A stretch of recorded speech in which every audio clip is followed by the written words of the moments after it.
Hea juhataja, hea minister, aitäh! Küsimus on välispoliitikast. Hetkel jääb mulje, et Vabariigi Valitsus on üsna sellises kummalises olukorras, kus 1/3 valitsuse liikmetest tunnustab meie juhtiva julgeolekupartneri valitud presidendina ühte meest ja 2/3 tunnustab teist meest. Millalgi me seda siin arutasime siin saalis ja siis te ütlesite, et kui kunagi kohtud asja ära otsustavad, siis vaatame, et küll me töötame selle presidendiga, keda Ameerika valib. Aga tänaseks on selge, et ka president Trump on otsustanud jätkuvalt väita, et tema on seaduslikult valitud ja kuulutanud välja umbes paralleelinauguratsiooni samal ajal, kui Joe Biden ametisse astub. Kas te olete analüüsinud neid järelmeid õiguslikke? See on tegelikult päris huvitav probleem, et mis siis edasi saab? Et kui EKRE saab kutse sinna Trumpi inauguratsioonile, et kas te siis lähete, kas te hakkate suhtlema, kas teie ministrid hakkavad suhtlema siis Trumpi meestega ja ülejäänud ministrid Bideni meestega? Et kuidas see kõik hakkab välja nägema? See on... Aitäh! See on kahtlemata kõik väga põnev ja pretsedenditu olukord.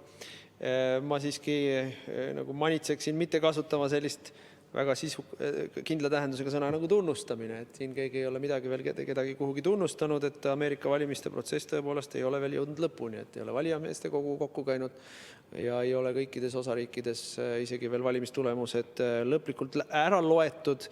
New Yorgi osariigis loetakse jätkuvalt alles hääli ja mõned osariigid on pöördunud otse ülemkohtu poole sooviga tunnistada, kui ma nüüd õigesti mäletan, Texase osariik taotleb, et ülemkohus tühistaks valimistulemused 4 osariigis, väites, et seal on toimunud valimisseaduste sedavõrd ulatuslik rikkumine, et teiste osariikide võrdse kohtlemise printsiibist on nende huve kahjustatud, et seal möll käib. Selles mõttes me küll seda Eesti meediapildist ei tea ega kuule, kui te just ei loe uusi uudiseid, aga möll käib. Nii et meie ei ole arutanud seda, et mis siis saab, kui Ameerikas on ennast ma mõtlen, valitsus ei ole arutanud seda, et mis siis saab, kui Ameerikas on 2 ennast presidendiks kuulutanud presidenti. Kahtlemata on see mitte ainult Eesti valitsuse jaoks väga keeruline olukord, vaid ütleme siis niimoodi, et tervele läänemaailmale on see pähkel, jah. Aitäh. Eerik-Niiles Kross, palun. Täpsustav küsimus. Osaliselt jah, uutest uudistest ja Objektiivist ja teie meediaväljaannetest see küsimus ongi ajendatud, sest seal on lausa kutsutud üles relvaga minema kaitsma ka Eestist USA demokraatiat ja lausa EKRE aktivistid on saatnud ka Riigikogu liikmetele vastavasisulisi üleskutseid meili teel. Nii et küsimus ei olegi praeguse olukorra kohta, et seda me saame aru, et te olete koos Vladimir Putiniga otsustanud ära oodata viimase hetkeni, enne kui Bidenit õnnitleda või teda tunnustada. Aga küsimus on just nagu sellele järgnevas perioodis, sest nüüdseks on minu meelest üsna kindel, et president Trump ei kavatsegi tunnistada, et tema on valimised kaotanud.